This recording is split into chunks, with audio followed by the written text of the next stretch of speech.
Great. But farming, I'm not a great farmer. I have 5 acres and I try real hard. But what happens is you have like a 50 That's 50 what she chance said. that, Oh. that your plants will go male. And so males, while they are good for producing big, healthy plants, they're hemp. And so and we got all the seeds we need. We have thousands of seeds, which is great because I made a fantastic hybrid for this weather for Massachusetts. And I provide everyone all in the land with all the seeds they need of this fantastic hybrid we made, which is good for diabetes. And it's fairly good for pain because it has 39% THC and 8% THCV, which Jesus Christ. I'm getting a headache. Okay, I got it. Yeah. God, So, Danny, what are you but doing? what happens is to get 6 plants. Well, I wanted to be a geneticist, but I was bad in math. And so my school counselor said, don't do science. You're a great photographer. You won the Kodak medallion. Go to art school. So what are the laws in Massachusetts? You have dispensaries. You can grow. You have 6 plants you can grow. Recreational, because around St. Patty's Day, Chicago and Massachusetts and Boston are very similar. And around St. Patty's Day, we got the green beer and the green bagels, and there's a lot of DUIs. My farmhand doesn't have a driver's license. He lost because of DUI, and like everyone on his block doesn't have a driver's license. It's a working class neighborhood. They all ride electric bikes, including my farmhand. I bought him an electric bike, and that's how he gets here, so I don't have to pick him up. And they had an ad campaign here saying the green is better than the green. They had a green beer and a marijuana leaf. And people in Massachusetts actually believe that they'd be able to go down to the 7-Eleven and buy a pack of marijuana cigarettes. And they overwhelmingly voted with a Republican governor, voted for legalizing marijuana in a landslide. And the Republican legislature was like, wait a minute, no, we're not going to do that. And the people were like, no, yeah, in the Commonwealth, we are going to do that. Now, Mitt Romney had legalized medicinal marijuana in '92. So we had it here if you had a card. I have degenerative disc disease. I've completely destroyed my body from blowing glass. And I'd had people come into my glass blowing studio from the time that I built the first one, like, these heady dudes saying, hey man, they should legalize it. And I was always like, yeah, whatever, just don't smoke when you're in the studio because I need you to be bright, not to be hurting people. Yeah. And I never gave much credence to that at all until I was in such incredible pain. I ended up in the emergency room on Christmas Eve. I had such bad, I have 3 herniated discs in my lower back, 3 in my neck. I was paralyzed like a week after my wedding when I owned Making Glass, when Joe was teaching at my studio. We went to the Dells and I went on the water slide capital of the world. And I went on a couple water slides and my hands hurt a little bit. We went to have dinner and then I had radiating pains in my hands. Good times. And then we went home and I laid down in bed one day and I couldn't get up. Ivacheck's falling asleep on us. Yeah. And I went to the hospital and they gave me an epidural and I had a year of physical therapy and I had to learn how to blow glass standing up. So let's talk about, that's a very physical toll on your body, blowing glass. What I love is, by the way, Daniel Martin never gives a short answer. Yeah. You start here and you go there and you back there and you go down. I love the heady dudes are always saying like marijuana is going to cure everything. Circular breathing, like cyclic breathing. It just doesn't fucking stop. You're like, it's like Inward Singing by Tenacious D. Amazing. So the heady dudes are always saying that marijuana is going to cure everything, and I was bullshit. Listen, it's all bullshit. It's all fucking bullshit. I'm going to say it again. Right, and it cures pain. Kiss my ass. Listen, I used to smoke so much weed.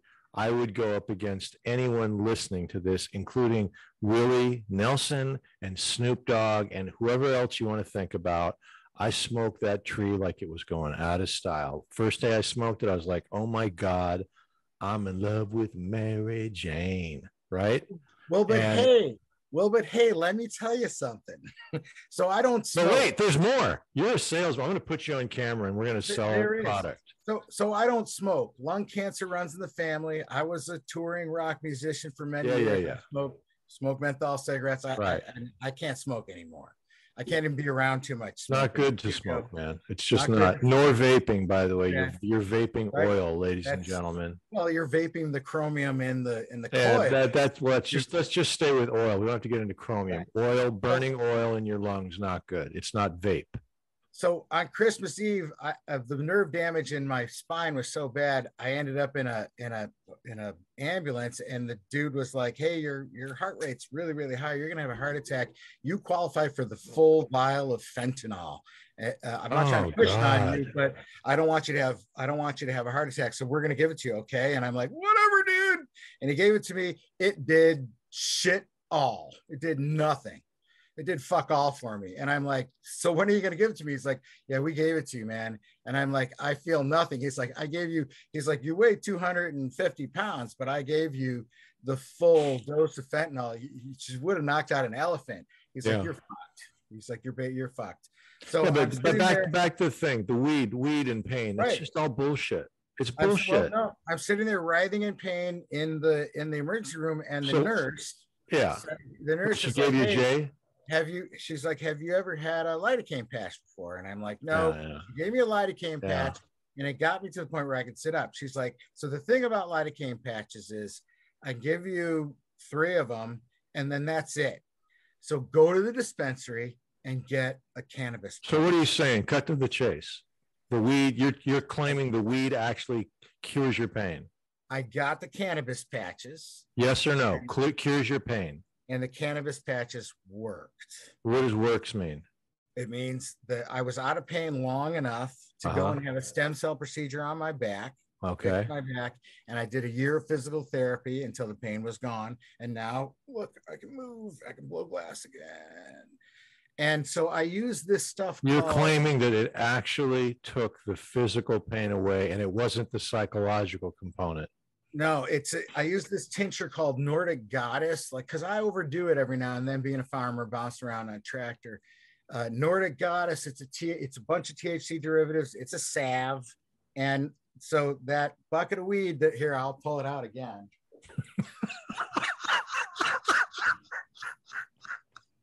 Look, so now I'm federally in trouble, right? But in the state of Massachusetts, I can grow. This is a 5-gallon bucket of weed. That's the thing. Now I get it. You're the first person, and I know people have claimed it. So I've never known ever that it actually cures the physical pain. The best that I've ever found out it ever did was to shunt the psychological aspect of it, because really that's what pain is. This tincture, this Nordic goddess stuff, it takes the pain away. Now, it is not a permanent fix. It only works for about 45 minutes. Hello. Right. And you got to put it on again, just like if you're using, but I've used Icy Hot and all that other kind of stuff. The real stuff from what Danny's doing right now, Joe? He's auditioning for the people that are going to be the de facto manufacturers of Nordic Goddess. That's what he's doing. He's crazy like a fox. It is made in Massachusetts. See, look at him. Look at him. Whatever funds this project, I don't give a shit. We might have to cut this out because honestly, it is still a Schedule I narcotic. So I guess it's a Schedule I narcotic. I know everyone likes to go, but it's my medical card, man. Yeah, listen, take it easy. All right. I smoked a gang of weed, as they say. I don't smoke. No, it doesn't matter. Smoke, ingest, imbibe, drops, cookie, whatever. I don't take edibles because I can't afford to be. He's auditioning, I swear to God. Yeah. So I use the tinctures and I use that stuff. I use the salve, and my neighbor. Oh my God! 7-year-old guy. He's one of the original. I'm fucking watching the time.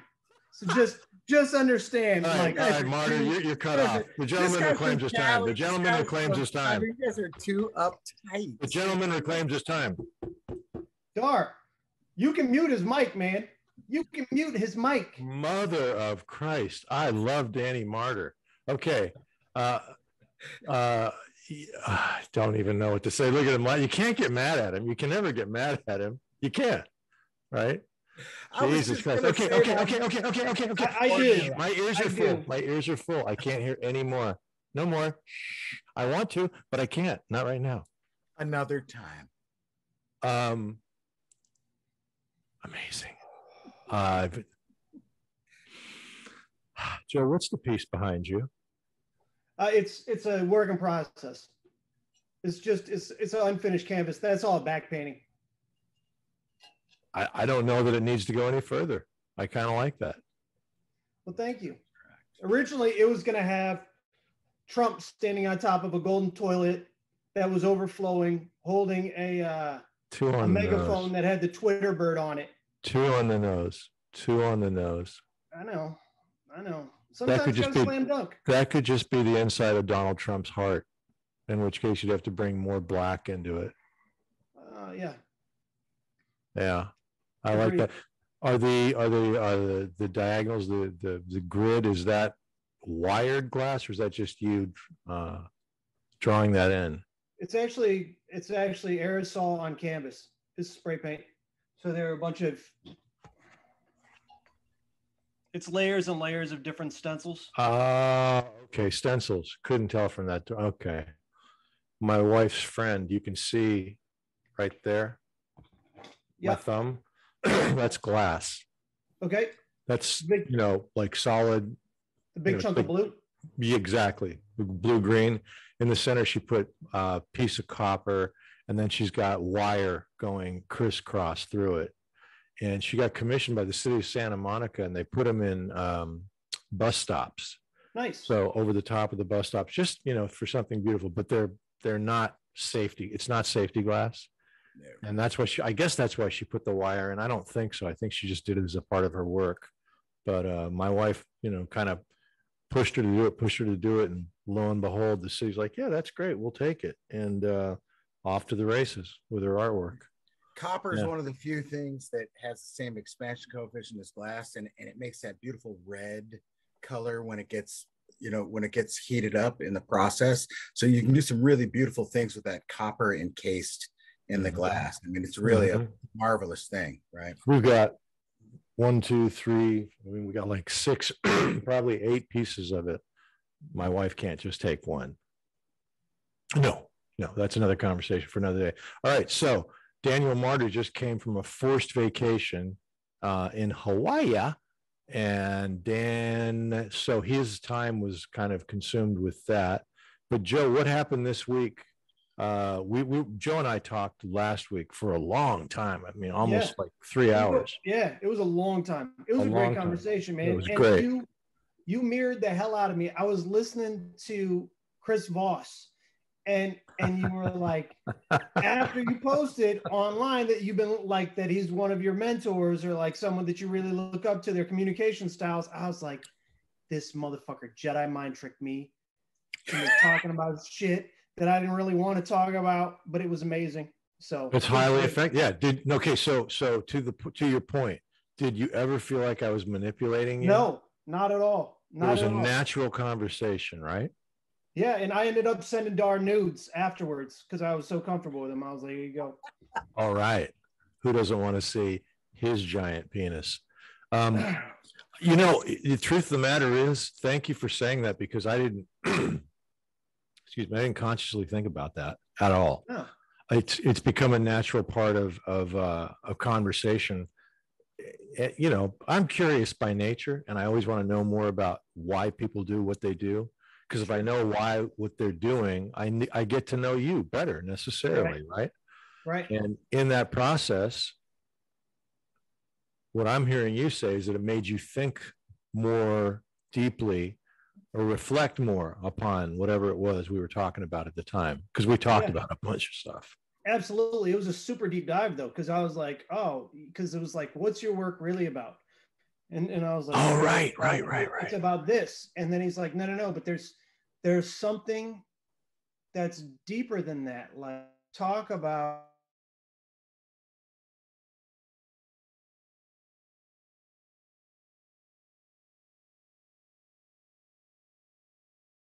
it boils down to about communication. It's about engaging the viewer, but it's about communication of my idea because I feel unheard.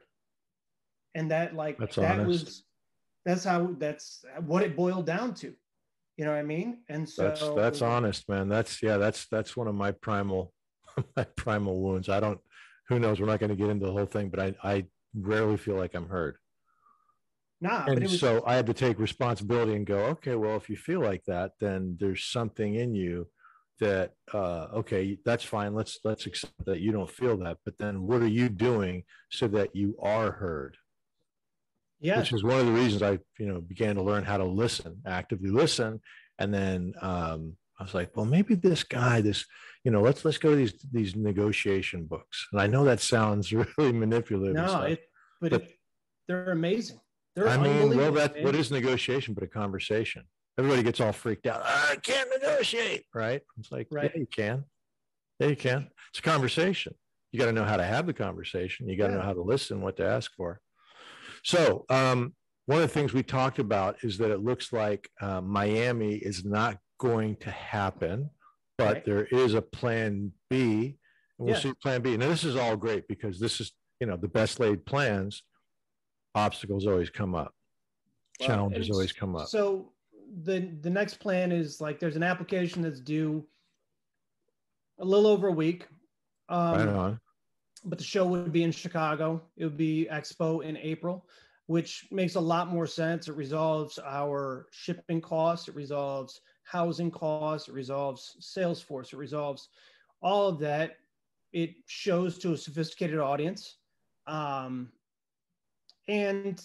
it actually, you're not going to get the amount of viewers, but it cuts out a lot of the people that want to see the celebrities and the party scene and all that shit. It's like people that are real, that are looking at work. So it's like, it seems like a better option, and it gives us more time. And so ultimately it's,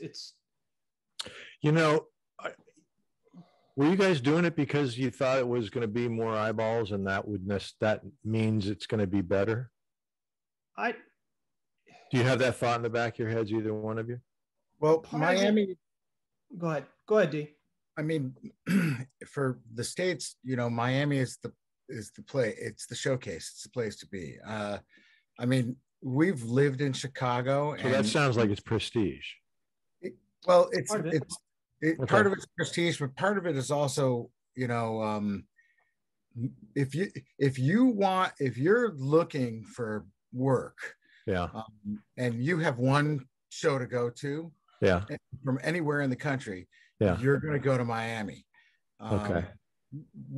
Joe and I have lived in Chicago, for most of our lives. I mean, Joe's lived in Chicago for his entire life. I jump around. No, but Miami, only Miami. Yeah, so Miami was prestige, but it sounds like it's also because everyone's there, so the networking is really great. It's where people go. But doing a show in Chicago is something that we've done a lot of. And the thing about being in Chicago is you fight that stigma of being the second city. We could do a show in New York and it still wouldn't have the same kind of pull.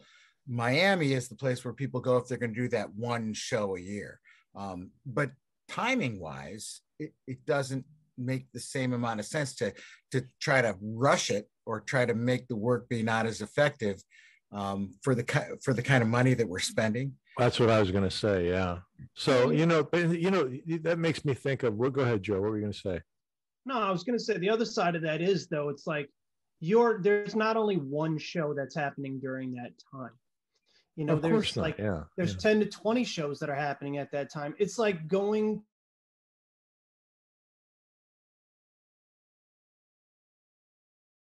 to hear a bunch of other people, but the reality is, it's like you might not even get good seats to see that artist because you went to another show prior. So it's like, oh, my goal is to see so-and-so. And then you're like, oh, well, there's no room except back here where I can see them on the monitor and hear their music live. where I feel like this opportunity gives us a little bit more time, and it's more specific to the collectors. I think that the people that are coming in town for that will go to a couple other art events, but it'll be in pockets, where this is the main thing. Where when we went to Miami, or our plans to go to Miami, we were probably in the top 10 things to do during that weekend, but after you get through the top 6, we were probably, let me rephrase it, we were probably in numbers 6 through 10. Okay. So after the top 5, you're mental mush anyways. You don't know what you're looking at. Too much processing. You're like, did you see that girl in the bikini? Like you're done with art. Well,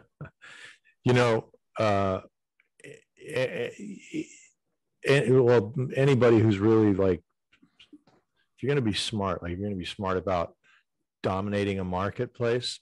I hate to say this, but the son of a gun did phenomenally well with it. But the cyborg that is known as Mark Zuckerberg started out with that Facebook after he stole it from the Winklevoss twins, right?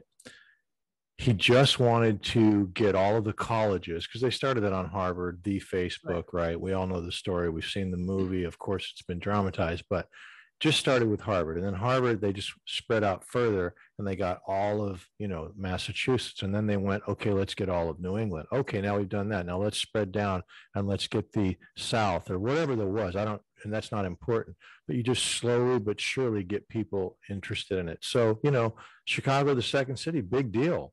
It's still a major city. Right. And yeah, there's nothing wrong with it. In Miami, like, just, you guys look less stressed out now, I'll tell you that. Granted, yeah, Marta absolutely. just came back from Hawaii. But it's a less stressful thing, less expensive. You cut out a lot of your expenses. But anyway, so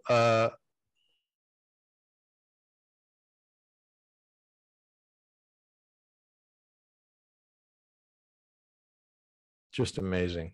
Bigotry, liberty, amazing. I know. They're funny. They're funny to me. You really think those things get misconstrued by people saying that, oh, you love Donald Trump?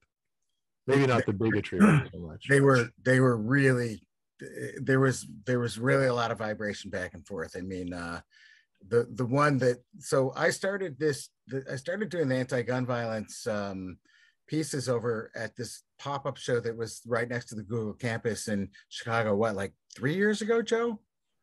Are you out of your mind? 3 years ago was like 2019. So I've got no time spatial memory. It's all kind of compressed in my dyslexic mind as back then. I mean, honestly, it was a long time ago, but it was just back then. I drove my car down to Chicago. Joe's like, we're doing a pop-up show. And I'm like, oh yeah, I got this idea. I'm working on this anti-gun violence stuff. So the idea was, working with these shells. And I thought, this is the perfect anti-gun violence piece with a Trump coin, right? Joe and I were tossing these ideas around. I'm like, commemorative coins. Yeah, man. And I put it together, and I had some people looking at it. There was a gallerist, and he's like, yeah, I think the Obamas might like this. And I put this one forward, and he's like, oh yeah, there's some Trump people that love this. And I'm like, what are you talking about? He's like, well, have you thought about, that this goes both ways? And I'm like, no. He's like, oh, totally. Yeah, absolutely. They love it. And I'm like, yeah, no, that's not where I want to go with it. All right. And then you look at it critically, and I'm like, I see what he's talking about. For me, it's completely like, oh yeah, how could you think? The first I'm trying to look and say, yeah, all right, well, whatever. Our liberal minds. I don't know if it's that or not. I know who Donald Trump. I've known who Donald Trump is for a long time. Anyway, all right. So with that knowledge, the people who glorify him are like guns and bullets. Yes, I love it. And we're still surreal to me. Yeah. I really think that you need to coat the inside of the nostril that's outward facing with a little bit of some particulate. I'm not sure, you choose, but Why are we tap dancing on the fact the guy's a cokehead and uses Adderall to maintain? Come on, why are we? I mean, honest to God, it's so wild, and none of us like him, and still we're playing this. This is the bullshit one. And yeah, okay, I get In Don We Trust. Yeah, I mean, yeah, there could definitely be some. There could definitely, you know, these are artist proof, so there could definitely be some white residue in there. Tremendous. You know, I would love to see you take them. There's a street artist by the name of D-Face that kind of zombifies some romantic moments, and so like everybody has this blue cast skin and like, you know, yeah. So okay, you are going to do the Chicago show. When is the date on that? I love it. Modern day. I need a break.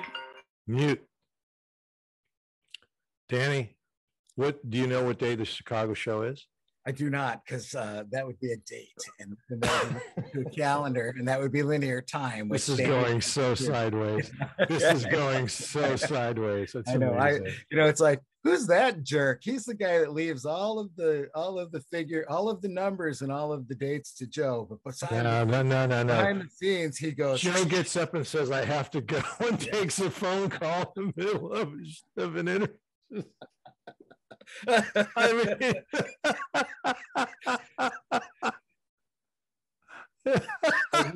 he muted, yes. Hey, it was my agent. It was about another acting gig. Take it easy. Have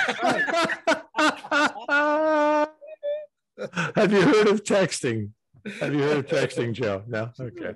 I just silenced my phone. Okay. Thank you very much. All I think lightning hit our house this weekend, and our alarm system has been waking me up every morning between 3 and 4 o'clock.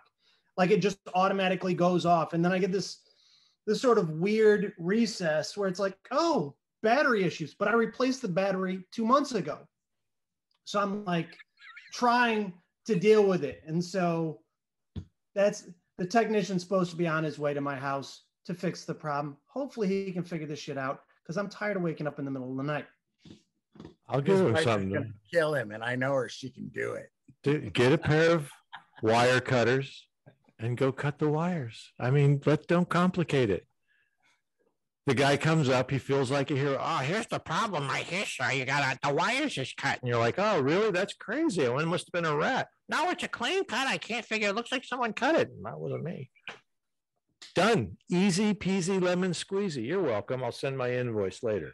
Yeah, sounds great. By the way, I watched your commercial that you did for the, like, I forgot what it was. You're like, I'm paying these kids in pizza and beer. Oh, yeah. And I'm going to make billions off of this. Yeah. And I was like, dude, that was fabulous. You were great.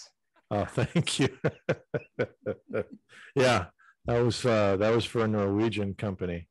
They're bigger than, or as big as, not bigger than, you can't say that, but it's like Walmart. It's called Co-op. I say Coop in the spot, and for the last, however many, we shot that a while ago. Yeah. In my mind, I say Coop, but it's not Coop.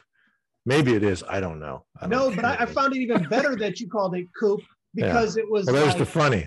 Yeah, you were like, oh, this place is called like Co-op. Like everyone works together. I'm like Coop. Oh, great name. Yeah. Why didn't I think of that sooner? Like, how'd that get that way? Co-op, sir. And you're like, no, it's Coop. Yeah, it's Coop. Yeah. Cool. You just keep a straight face and you just keep soldiering on. Boom. All right. So we're in Chicago. We're going to do artwork. This has gone so sideways. I don't even know if we're going to use this because someone got up to take a phone call because their alarm wakes them at 3 and 4 in the morning. Anyway.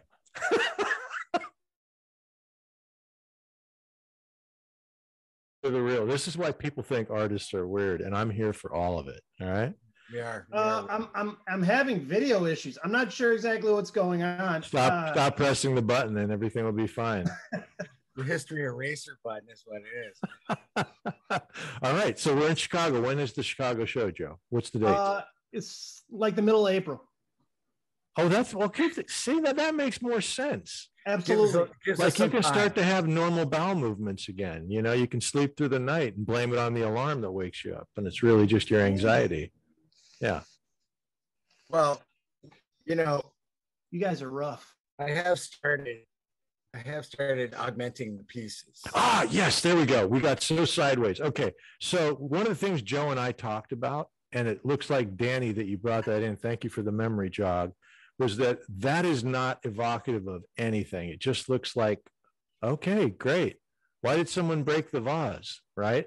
Right. Well, this was what my first thought on these was, the first thing I wanted after I got them on the table, I've had a lot of critiques. Like critiquing is one of my bailiwicks, and if you're going to be an artist, you're going to get notes. You're going to get critiqued. Yeah, absolutely. And one of the things that I'm starving for out here is like some adults to talk to, but I critique with kids too. And to us, like we know what these things are, and they're beautiful objects, and everyone that has responded to them have been glass people, and they're just like, whoa, that's so cool. And I'm like, yeah, they look like rocks to me. It's like they need more work. And for me, I agree. Cold work, which is something that I do. So wait, glass blower artists that you've worked with, like in Chicago, they responded well to that? Yeah. The glass people look at them and they're wow. They're just like, those are the coolest things, and they're great objects. Why do you think they say that? Because I think that people that work with this medium, they're just they look at they can see through the process more so than a regular person. A sculptor, just in general, I think. Mm-hmm. Looks at an object and can see through the process. Ordinary fucking people, like to quote Repo Man, are not like we are. Artists, the way that we look at things, we can find beauty in a mayonnaise jar if it's lit right. True. True. That's true. It's like, this is a beautiful object. The difference between us, we're not Duchamp here, okay? We're not taking a toilet, our mutt. We're not taking a toilet, putting it on the wall, and discussing, the controversy of how beautiful it is or isn't, right? And removing the context that it's a urinal. We're trying to make a statement about this being a particular object. So what do you guys think is going to make it happen? Because the glass we have to turn it back into what it was, right? And guys, I suck at life. I'm sorry. I got it. Danny, this is your show.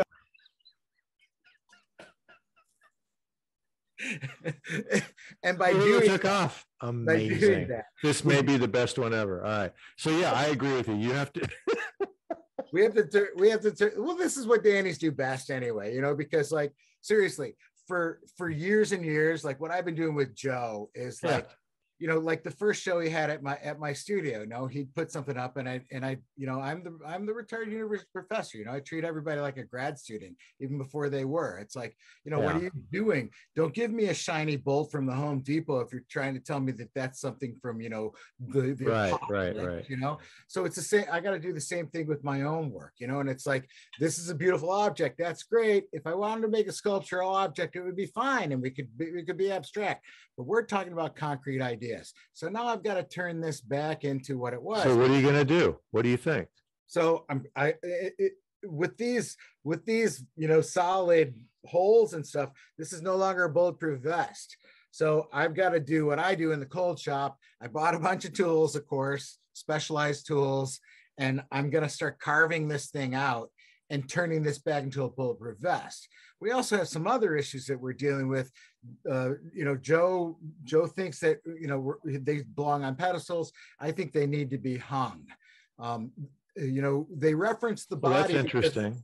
Because they're worn, right? But we're not putting them on mannequins. We're not putting them on people, right? I'm not Jana Sturbach, who is a ballerina a Canadian ballerina who turned performance artist, who actually puts her work on ballet dancers. I'm sorry, ballerinas. That's not correct. She's a dancer, and she puts her work on dancers to talk about how constricting and how awful it is to be a dancer. And so stop dancing, get over it.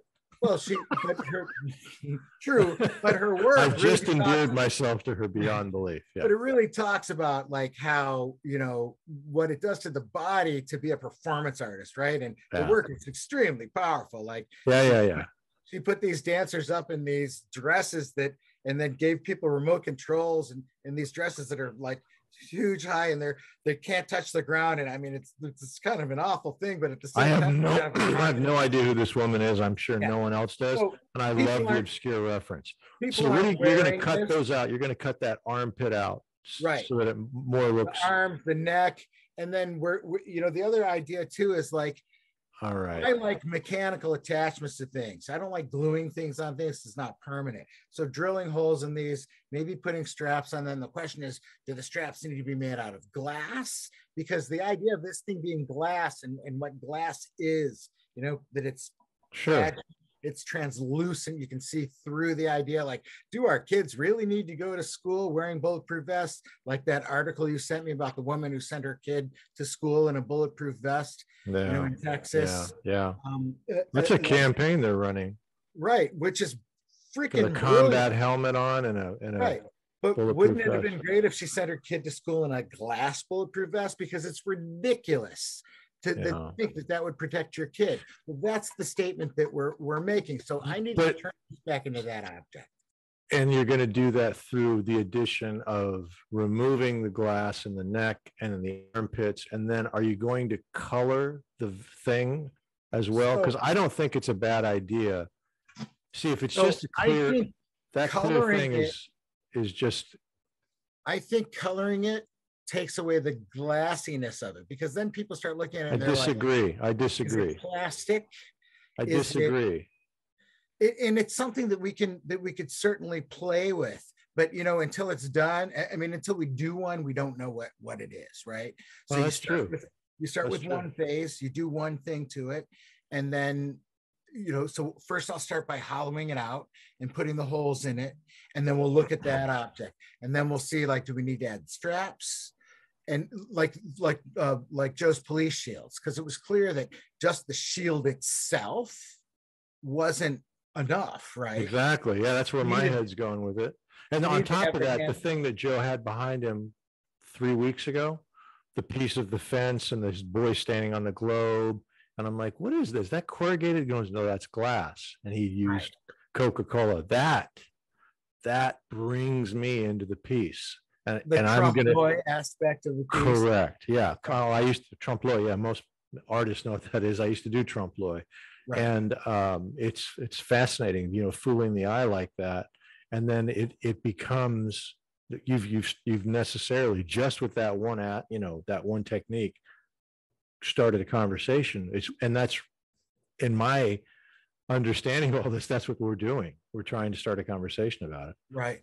And so on the one aspect, making these objects trompe-l'oeil, like back painting them and making them look like real bulletproof vests, and then having them be glass, that's one part of the conversation. We could try to do that.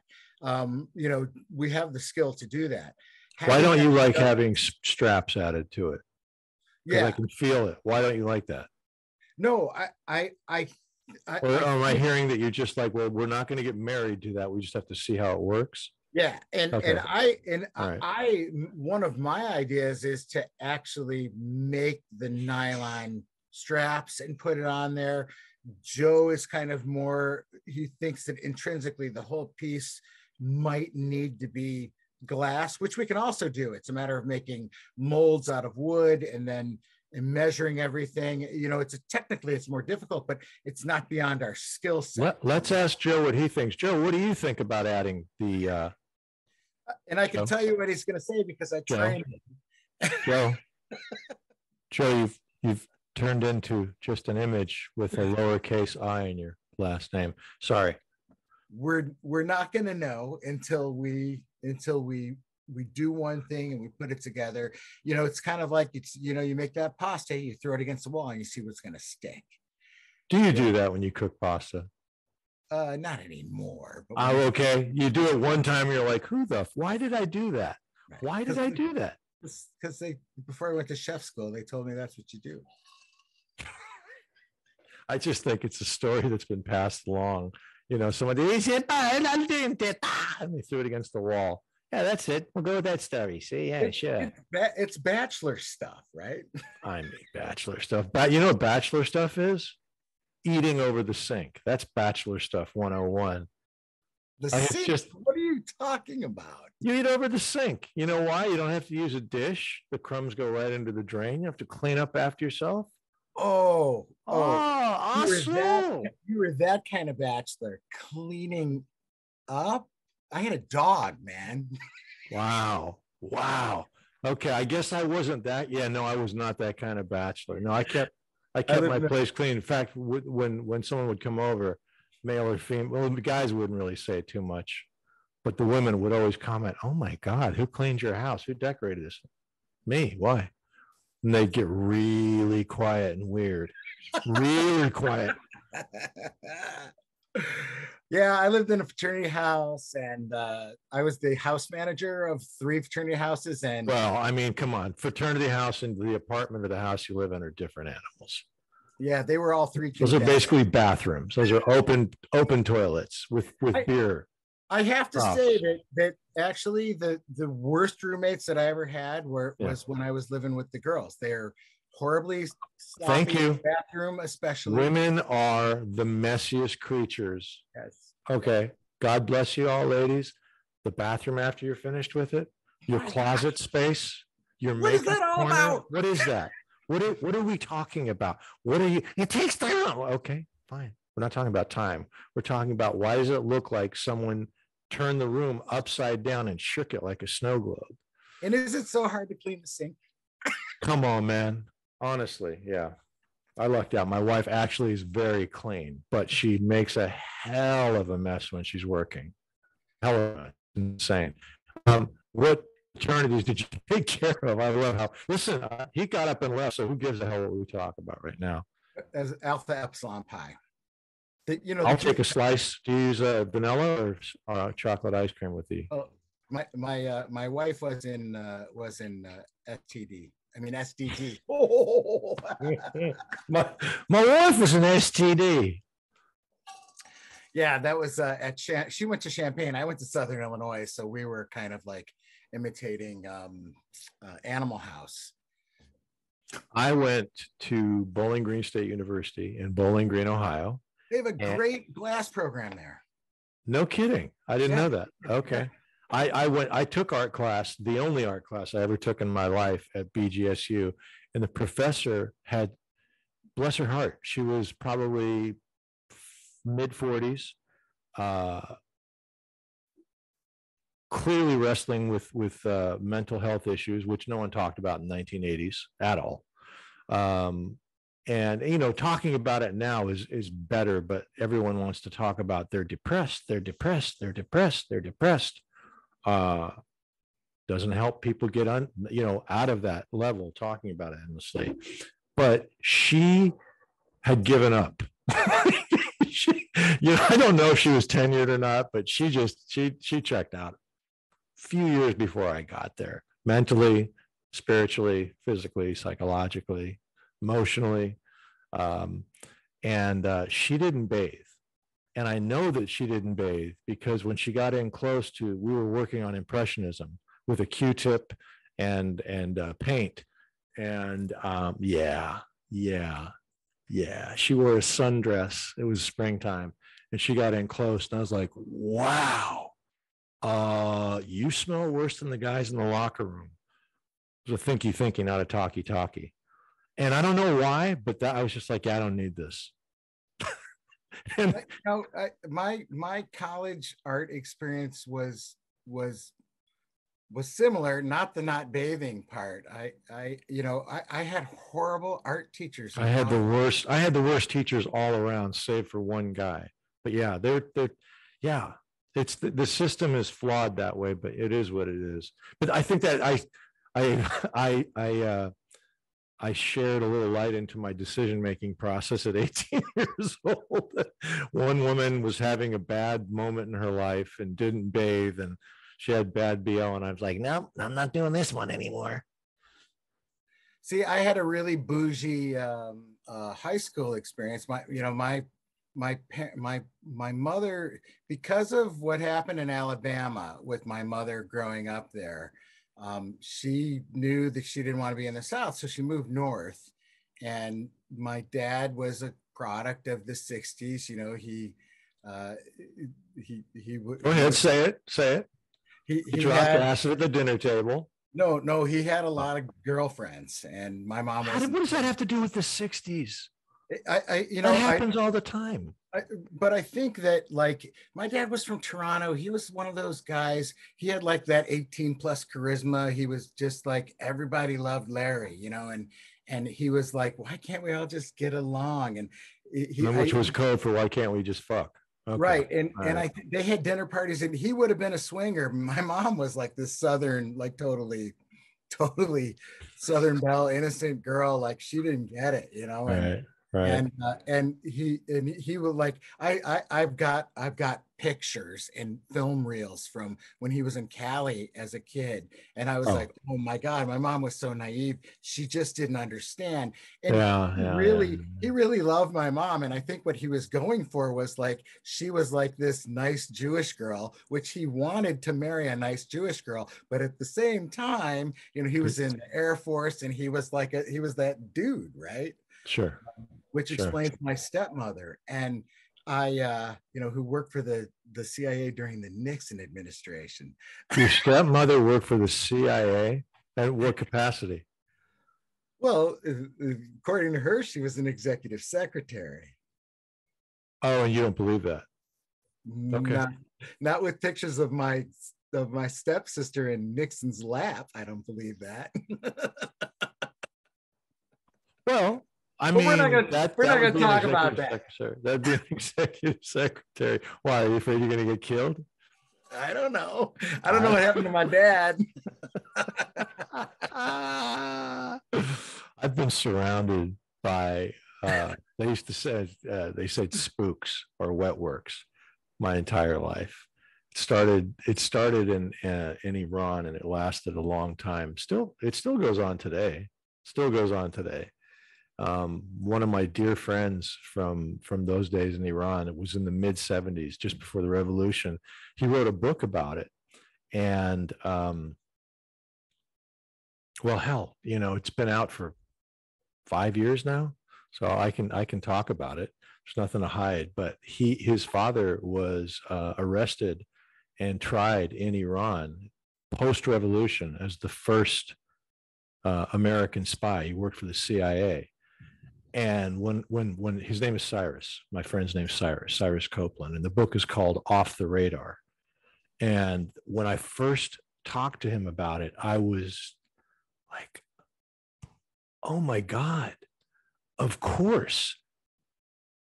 It was so perfect. You know, I got to see behind the curtain of how a spy behaves, or just, excuse me, this spy, not all spies in particular, but you really truly would have no idea. I had no idea. Talked to my mother and father about it. They had no idea, and they knew him better than I did, because, you know, I was just a kid. And talked to Cyrus about it. He had no idea. And it's a whole thing. The book's fascinating. I highly recommend it. Highly recommend it. Still trying to get him to option the story to me. Nice. Which it's fascinating. It's fascinating. But yeah, and as I read the book, he was naming all these names of people that I knew. And it was really, for me personally, it put all of a sudden, like, all the pieces started to lock together. The puzzle fit better. Because, you know, it's a big deal. You go through a revolution in a country completely, the government topples like that. It's you can't really wrap your head around that. And so when you were younger, I mean, so I ran.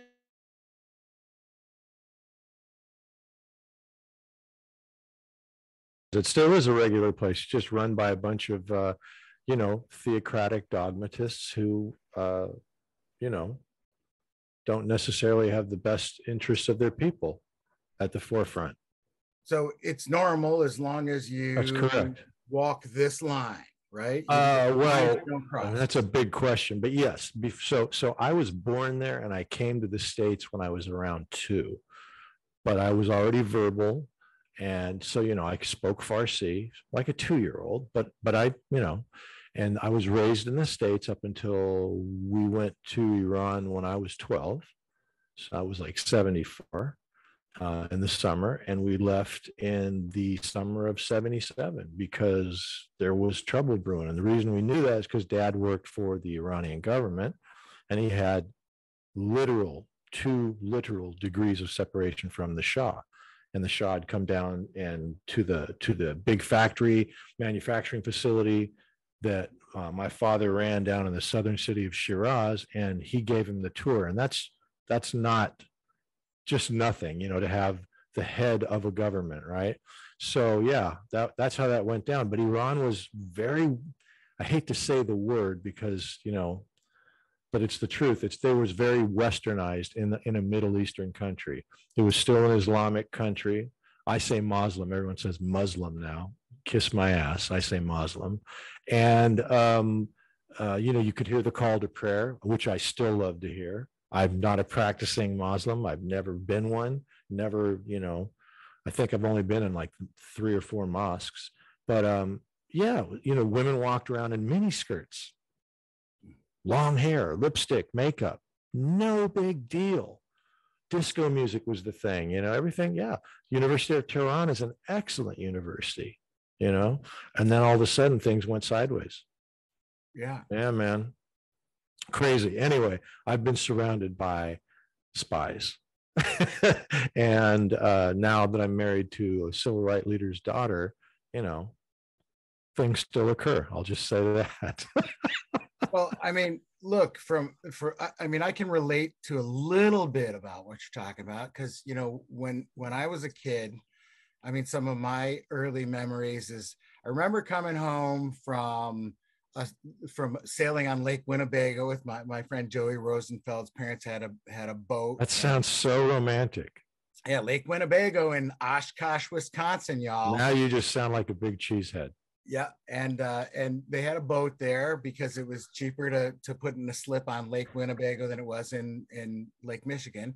And so we came home, and I answered the phone, and this guy was like, "Hey kid, how would you like to be a lampshade?" And I'm like, wow. Say what? I was 9, right? I was 9. I'm wow. Like, and one of these yeshiva guys used to come over to the house. I was in this group called Beitar, which is a right-wing organization now, but at the time it was like Boy Scouts for Jews, right? Hi, Joe. Nice to see you. Hey. My prop wall fell on me, man. And that led to us being harassed by the American Nazi Party until I was 18. Okay, and, so let me stop you for 1 second.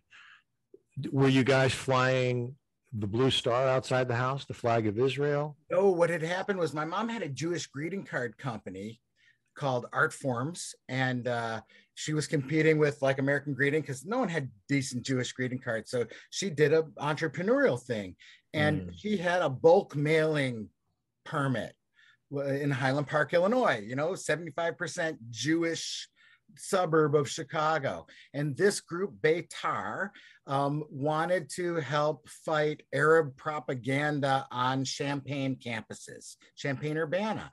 And they were struggling for donations. We didn't have any money to donate. My mom's like, you guys can use our bulk mailing permit. Just come bring these Shiva buckers over and we sort cards. This is one of my childhood things we did. You count 10 cards, you do the cello packs. We'll just count things and we'll put it on our bulk mailing. So permit. What did they see these? They saw that your mom's business and they just tracked down the address and the person. It's illegal actually to go to the post office and find out who owns that and what their phone number is, but obviously they had Nazis in the post office, and someone tracked down the phone number and they started calling us on the phone, right? And then basically we complained, and the police are like, "Well, change your phone number." And then, so, right. So, which lets you know what the police are aligned with. Yeah. Right. And so the people at the phone company were like, you can change your phone number, but you know, they got people that work at the phone company too. It's not going to do you amazing. Who said that to you? That, well, I can't tell you. I don't know. The fear still runs deep. Okay. I don't know. I don't know who it was, but at the amazing. time there was just someone over there.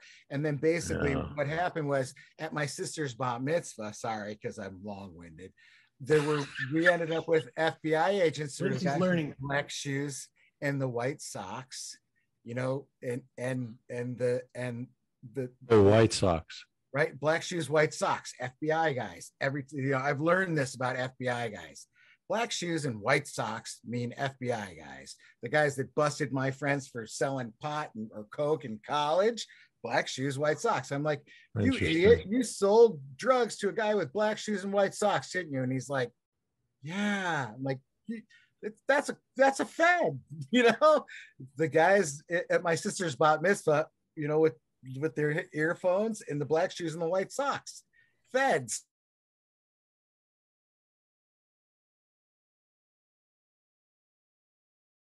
There were like 20 of them in this, well, all these Jews doing the horror and stuff, and these guys in the room because the Nazis threatened to bomb the bat mitzvah at the synagogue. Yeah. I mean, good times.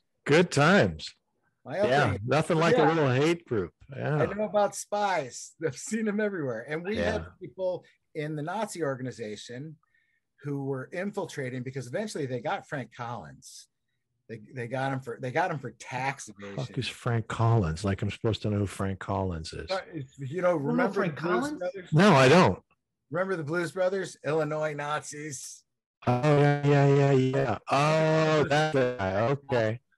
They got him for tax evasion and for he was having sex with like a 14-year-old or something. They always it's funny how that always works out that way. Joe, glad you could make it back. Want to say thanks for all your contribution today, and we'll see you next time. Okay, I'm sorry. The world falls apart, man. I don't know what to tell you. Because you're forcing yourself to go to Miami. You're not going poo-poo the regular way. And you're not sleeping at night because you don't have a simple wire. And now you have guys interrupting this sacred hour. Exactly.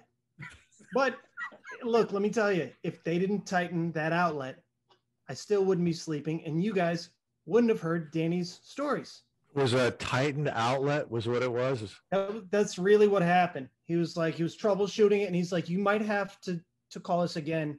Like, you might have to sleep on it. If it happens again, call us again and we'll replace your whole board. And I was like, why don't you just replace the whole board now, champion? I was like, that's the American way. We don't fix things. Brother, you can't troubleshoot this? And he was like, nope. And then he went up to the keypad and was like, oh, it's still showing low battery. And I was like, but you just replaced the battery. And he's like, yeah, so something's not charging. So let me go check that outlet. And lo and behold, he pulls the box out of the prongs out of the outlet, and the black wire comes off of the screw. And I was like, dude, all right, I'm happy you figured this out. Now get the hell out. So your little boy did that. Yeah, he's been playing with the outlets that are 6 feet up on the wall. Thanks, Jax. You're welcome. So, he figures it out. You climb up things, you pull on them, you raise havoc. You know, that's all. That's what kids do. It's in the contract. You know from parenting. Yeah, I'm a big parent myself. All right. Exactly. This has been a shit show. And I don't know this is what happens when we take a 1 week break. Just thank you, Danny. It's my fault. I'll take the. I don't know. You got up and walked down the middle, and I'm over here just clearing my throat every 5 seconds. I'd say we're all just guilty of being in a shit show. So I don't know. I think it's like it's a 3-way blame game here. Let's all point fingers at each other. Yeah. So you two. Yeah, I liked it. You Utes. Yeah, you liked it. Yeah, I don't know that anyone else is going to like it. Well, I don't know how we're going to use it. We'll see. I don't even know. I really don't. Usable. It'll be like 2 minutes of Danny showing his pot and be like, "Here you go. Call this number for free pot," and then like that's it. Like, this is the art of Dar. I cannot believe you pulled up is the entire 5-gallon episode. bucket of weed. See, see, Dar, here's your advertising video on Facebook and Instagram. You blur out Danny's face and have him hold up the bucket and say, no. start listening to this podcast and you get free weed. I need that grief in my life. Yeah. Oh, please.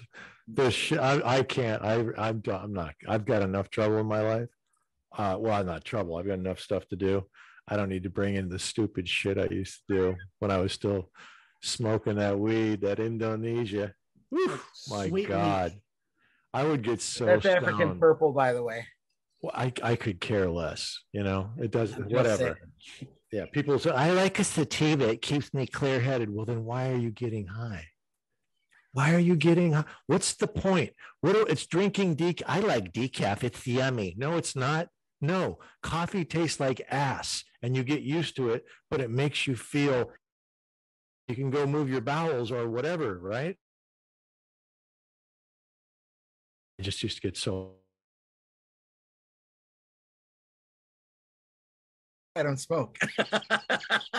Well, I've ingested it. I barely remember what I'm saying at all. It doesn't matter. Look, there's something called Rick Simpson oil, which is the concentrate, right? Yes, there is. Yes. Okay. And so they take a pound of it and they cook it down and it looks like tar, like, very dark brown, almost a black looking, but it's dark brown. You can make it with a coffee maker. I'm sure you could. And so this guy named Rick Simpson, I think I don't know if he's still with us. And something moved him to do this. And, if it eliminated his tumors, but you can't make claims like that unless you have double-blind studies and scientific research and stuff like that. But that doesn't stop stoners. Hey, man. I'm going to get the Rick Simpson oil, man. And I think I got a tumor, man. Like my head really hurts, right? So I took some Rick Simpson oil. It wasn't for a tumor or anything, but I was having stomach issues with diverticulitis, right? And anyway, my wife and I are walking the dog a few years ago, and we stop off at this lady's upscale. It's in Beverly Hills. And I just raised the price on everything for myself by saying that. And we sat in her beautiful little boutique, sunglass boutique, and we're talking, and I just started to go off. I don't even know what I was saying. No idea. And I'm just taking literally a drop of this oil, like on the head of a pin. Like very concentrated. Very, very concentrated. And I was like, I got this, no problem. And I'm just rambling. And at some point, the Sandman, that lives in all of our heads, you've been on too long. You need to stop talking, right? And I looked at them, and they're just looking at me like, what the fuck are you talking about? With a smile on their face. Yeah. So would you like to buy another dozen donuts, sir? Exactly. Yeah, I thought this is a sunglass store. But we can get you donuts. Yeah. Those are edible. Those aren't actually glasses. They're donuts. Sunglasses. Is it glasses or is it cake? Exactly. Yeah. Yeah. Very strong. Not to be messed around with. They sell that stuff at the dispensary. It's like $80 for a tube of the Rick Simpson oil. Really? Yeah, it's all for sale at the dispensary, man. It's all for sale. That's the same thing here. It's all taxable, and they are making bank. Yeah, I walked into a dispensary the other day, I don't know, many months ago, and a friend needed a favor. I am now admitting. Anyway, I walked in there, I was just blown away, because when the dispensaries first started, it was show your ID, blood, semen, spit, hair, stool sample, urine sample, right? It was, and big guy would be standing there with a bulletproof vest on, right?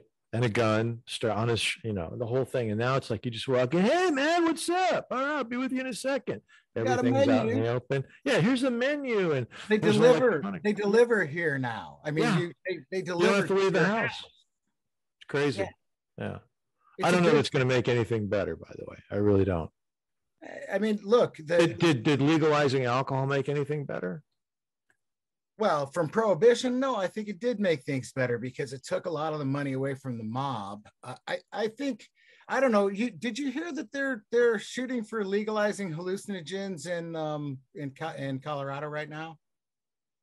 I'm not surprised. Yeah, no. Like everybody thinks, oh, we'll microdose. Yeah, that's right. A fucking success victory track. They think that mushrooms are good. Well, there is some evidence that it does help unclog the proteins from Alzheimer's. It'll be interesting if they do some of that research now. But yeah, you know what, man? I think whatever, we're all adults. If people wanna, the only thing that's annoying is I went to a Dead show. One of my wife's contemporaries got tickets for a Dead show. The most boring music I've ever had the displeasure of listening to. I know it's country western music, and I can't believe these guys are 86 years old and still fucking playing. But nevertheless, went to a Dead show, cool. and these kids, because it was all kids. There's a few old hippies in wheelchairs, which was crazy. And these kids are sitting there smoking tailor-made spliffs, which are fucking huge, one after the other. And I'm blown just from the contact high. And my wife is like, oh my God, she's dying, right? Because she's pissed off when I dry the weed in the house. Because she's like, it smells like a skunk died in the basement. Get it out of here. She's, but I mean, they're smoking like this is pharmaceutical grade marijuana in Gillette Stadium, open top, but it's like one after the other. I'm like, dude, first of all, what did you pay? Like $80? Like, it is amazing. Where do you guys get the money for all this? These are not inexpensive. Yeah, it's not inexpensive. One after the other. I'm like, give it a rest. Wow.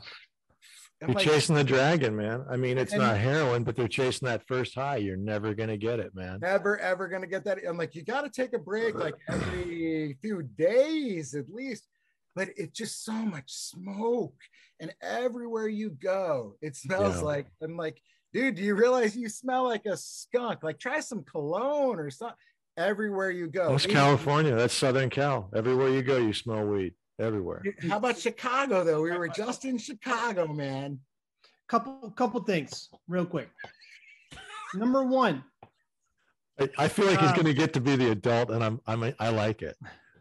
Tyler Durden, when do you have time to read all these fucking articles with your family? Number two, your basement looks like amazing. Looks like you're either from Seven or a Saw movie or something like Dexter. Dexter, Seven, and the Saw movies. All right, I like it. He's not wrong. No, he's not. He's like, put the lotion on the skin, bitch. It puts the lotion on the skin, or it gets the hose. Yeah. Sure, great big person. You've seen the videos of me working, so you know it doesn't get any better over there. Yeah, I know. It does look like you're in your dungeon. You're done. It's just like, just a chamber. Put the dog in the basket. Put the dog in the basket. I haven't seen any of those movies. I can't watch shit like that. I pass out. You never saw? Wait, you pass out? What the fuck was that movie? I tried watching. You didn't see Silence of the Lambs? No, no. I can't. I could assist my dad in surgery as long as I can't associate myself with any of that kind of stuff that's going on. But horror movies, it's too mental. I can't even watch this probably. And yet you're making coins of the biggest horror that's walked this country's for the last 100 years.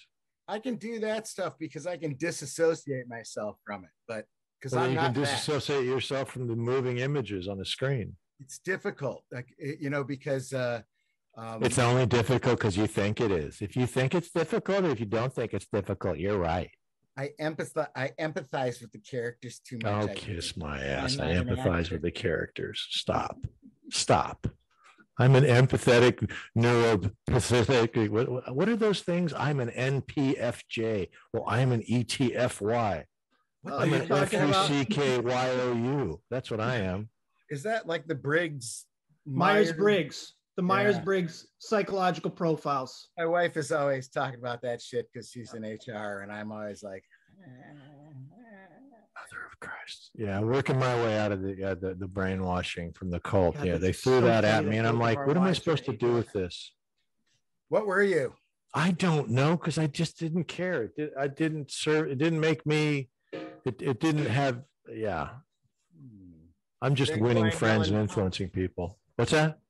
Sanguine melancholic. Okay, great. I like to drink wine, and I like collies. You're right.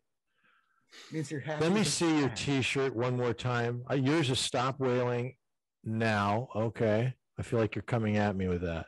I like them both, honestly. So your wife got the image and turned it into a T-shirt. Yep, it's pirated. Bastard. Oh, Two. It's a Banksy. Three. We've all admitted to federal crimes here today. All right, I think it's not. They threw that out of court because apparently Banksy, because he spray paints on public stuff. It's public domain. Right. That's what they said. You know, like interesting. I think it's crap. Well, when you listen to what they say. Mine's from the Pacific Whale Foundation. I donated money, so I'm pimping out Oxford. No. Ooh, You Boston. Hello, Ralph Lauren. Nice, man. I'm supporting the Jews is what I'm doing. Ralph Lipschitz has a very nice clothing company. This is a tan color, khaki. Choose your words. I don't care. Sit around and talk. And I'm having a coffee clutch with my non-Jewish and my Jewish friend. That's right. Yeah. Anyway, guys, this was something. I have no idea what this was. Yeah, next time we'll bring lube, okay? Because shit got weird. I'm Middle Eastern. We do the desert dry punch. There's no lube. You thought the donkey punch? No. The desert dry punch. It's amazing. Amazing. Put talc on that. I'm getting a phone call. It's spam. Let's just see what happens. Hello, Heaven, God speaking. Yes. Hello. Hello, are you Mr. Torres? Oh, I'm great. How are you? I'm fine. Thank you very much for asking. This is George Michael from Capital One Billing Department. George Michaels, I love your music. I do. My friend Danny loves it too. Danny, you like George Michaels, right? I do. You've got to love that. Yeah. No, it's George Michael from Capital One Billing Department. Oh, okay.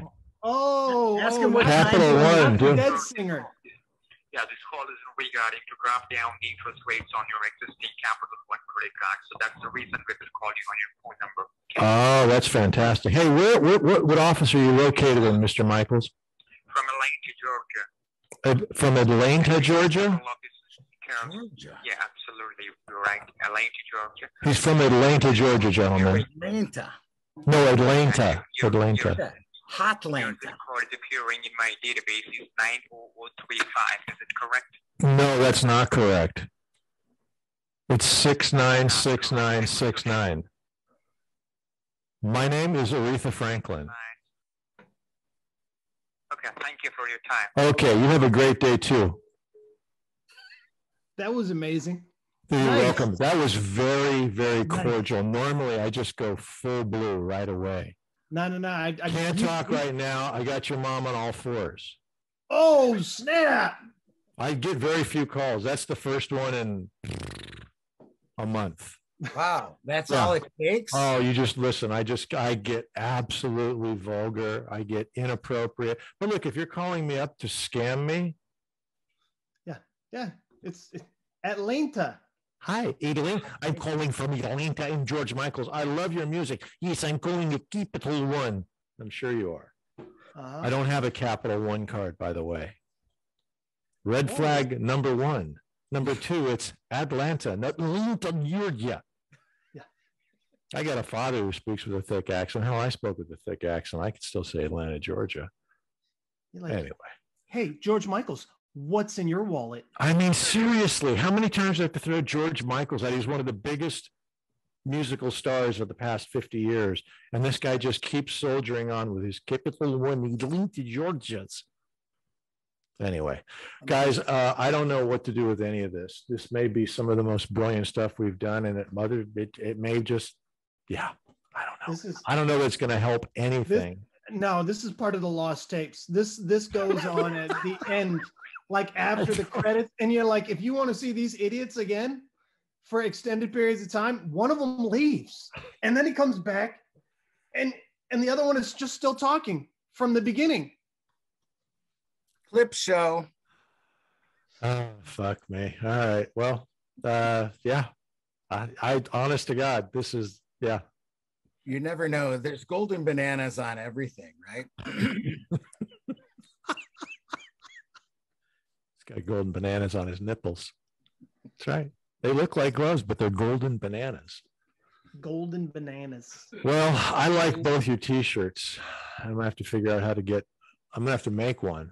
Yeah, I don't need Banksy suing me. I really don't. You know, I told you, I found out the guy's real name. A friend of mine, Hoyt, the guy who was the cult with me, you know, we meet up every once in a while, have lunch. He goes, oh, these girls that I know are going to show up. I'm like, well, great. If you don't mind me, I'll stop by and say hi. And she used to be his personal assistant. Yeah, I guess I don't know what the exact title was, for about 5 years. Really? Yeah. She told me his name. She goes, oh, I guess I guess it really doesn't matter. I'm like, I just don't care. Who cares? Hey, you know what? I literally forgot the guy's name. See, you done fucked up. You should continue to act like you know who he is. I do know who he is. It's a phone call. I could call and ask. I don't know exactly, but they're like, hey, I'm gonna say his name on one of my podcasts. You know, here's the advertising. Yeah. And what does that get me? Viewership? Nothing. Yeah. I really, is it going to do anything? Is it going to make you guys sell more art? Then I'll make the phone call. No, I don't. Yeah, exactly. The guy's gone to a lot of trouble, and he's done it well. But yeah. Anyway, all right, guys. I'm going to stop this. Stay beautiful. Yeah. Yeah. And this is what happens. This is like the real world version, like from the first episode of MTV, where it's like, what am I watching? Yeah, exactly. It's a train wreck.